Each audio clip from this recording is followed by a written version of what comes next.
Okay, for tonight we are going to make one of my favorite recipes, and it's called green glop.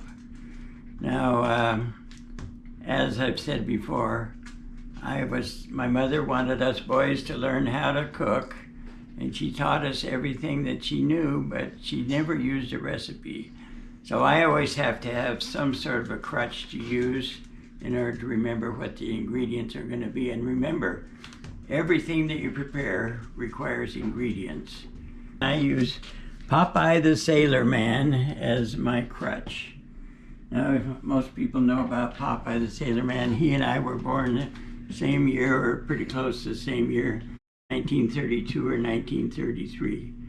But Popeye was known for spinach. And spinach, we were taught, will make you strong, like Popeye was. Popeye also had a lady friend named olive oil. And so that reminds me we need to use olive oil here. Then the little gentleman named Wimpy used big hamburgers all the time. And then they had a little baby, which incidentally, 50 years later, that baby is still a baby, and I don't quite understand that, but anyhow. And his name was Sweet Pea, but we don't use sweet peas in this particular, so I use sweet onions. And then we have Brutus, who was only in a couple of episodes, and he was kind of a bad egg. Now, to begin with, and the other thing that is kind of important to have, you should have a stove. Everybody needs to have a stove. But if you don't happen to have a stove in your house, you can always make up the whole recipe and then take it to the neighbor, and maybe they'll cook it for you. But that's give or take. Anyhow, so the first thing we're going to do tonight is we're going to take a hamburger. And we need to measure it out rather exact, because that's one thing when you're cooking, you really want to make sure that what you do is pretty much whatever. So this is about a pound or so of hamburger. And then we go to the olive oil and we pour it in on top of the exactly 2 to 10 spoonfuls. And then the next thing we go is to the sweet onion. Now I use Walla Walla onions and we use a scalpel to cut them, of course. And it really doesn't matter what shape they're in, because you're not going to be putting it back together anyway. So I use Walla Walla onions because I graduated from Walla Walla College in Washington State. And, of course, it makes me kind of akin to Walla Walla onions. Now, it's interesting that Walla Walla College was a Seventh-day Adventist school, but yet you don't have to be an Adventist to eat Walla Walla onions. You can be a Catholic, or even Presbyterians are eating them nowadays. So, anyway, you cut these, any pieces, any size you want, really not all that important. And then we move the eggs, of course, and we're going to dump the whole thing together.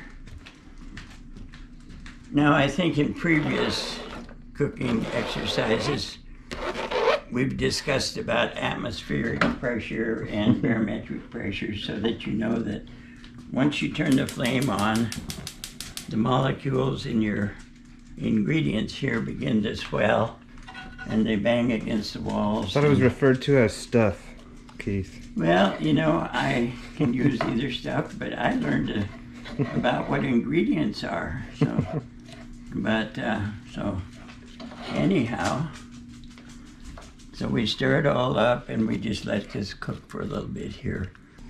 Then the next thing we're going to use is chopped spinach. We like to run water through it and make sure it's completely unfrozen. And we'll just let that sit. Now, the big question here is about a live chicken. Why do you want a live chicken? I think everybody realizes that when you buy eggs at the store, that they're not fresh. Actually, most eggs at the store are at least 2 months old before they even hit the shelf. And if you don't believe me, you can always check that out on Google. So it is advantageous to have fresh egg that would come directly from a chicken. Now, the unfortunate thing about having only one chicken is you only get one egg a day, which means that it's going to take you 8 days to get 8 eggs. So if you're planning dinner, you may want to think ahead a little bit on it because it's going to take you about 8 days to get them. So.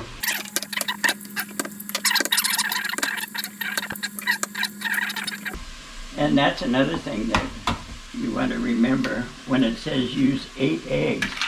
We're not using 8 entire eggs. We're just using the whites and the yolk.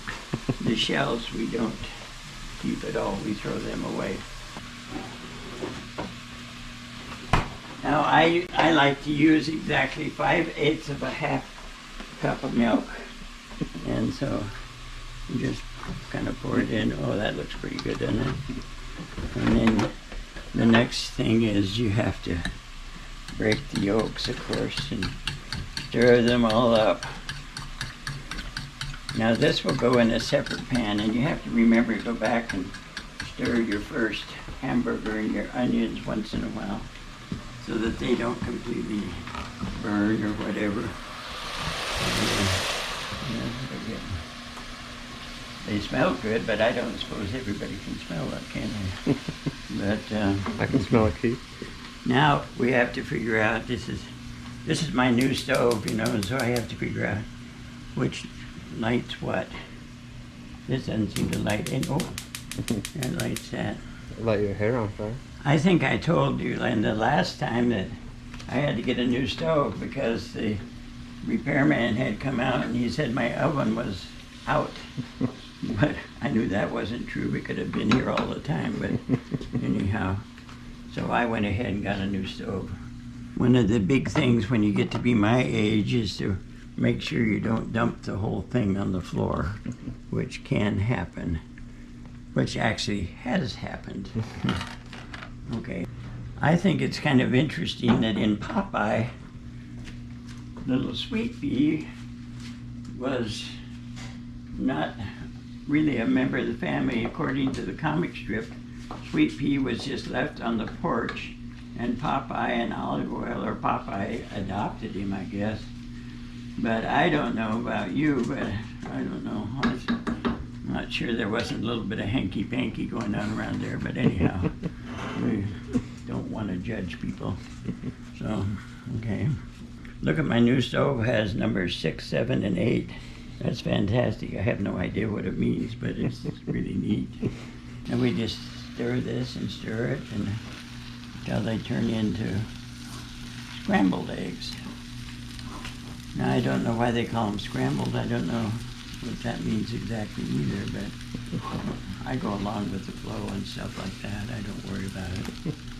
So I guess these numbers here are important because it's getting kind of hot on 8, so we drop down to 6.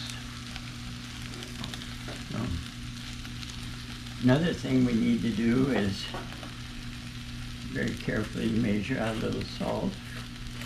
And I just throw in kind of a handful of it, you know, here and there.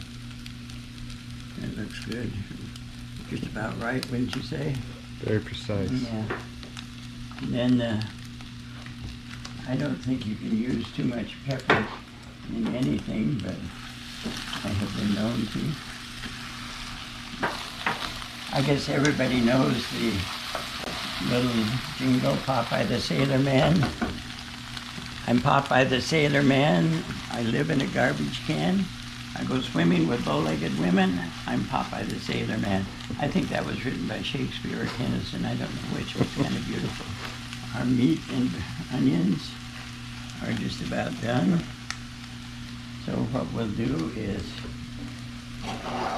add this to the hamburger.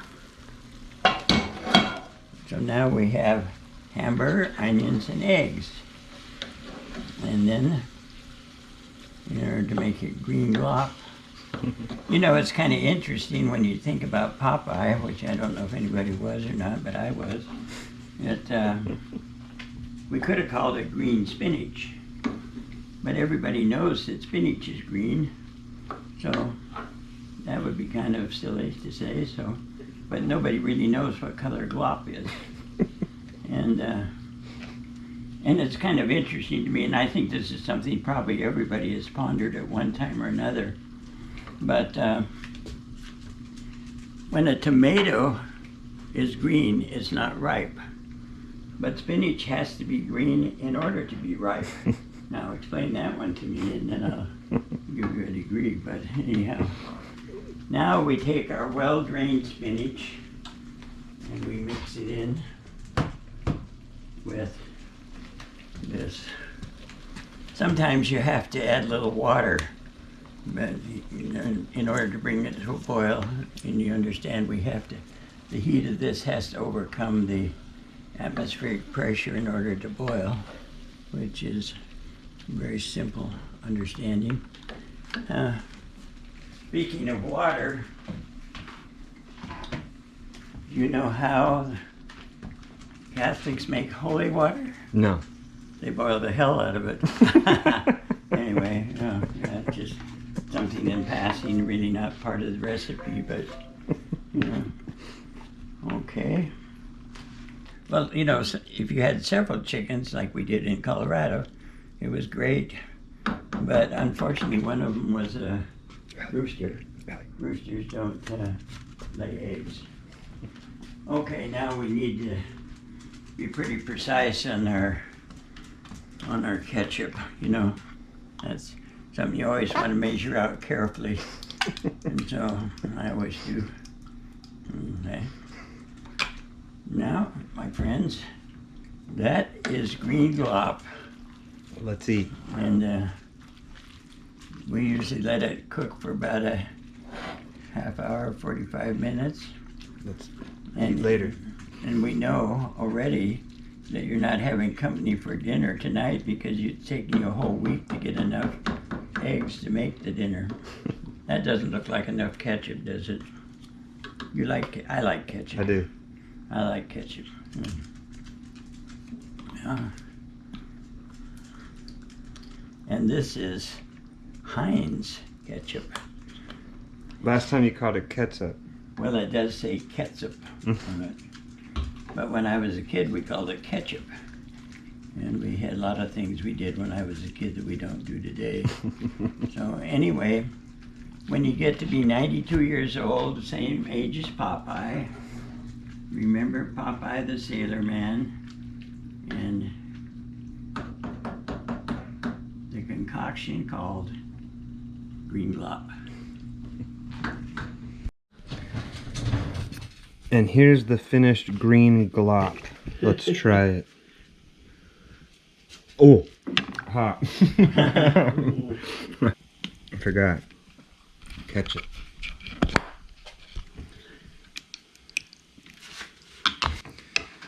Let's try it.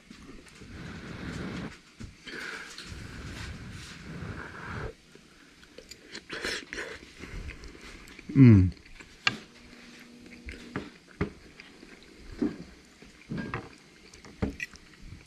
Delicious. Oh, it's still too hot. Oh, What's it taste like? it's good.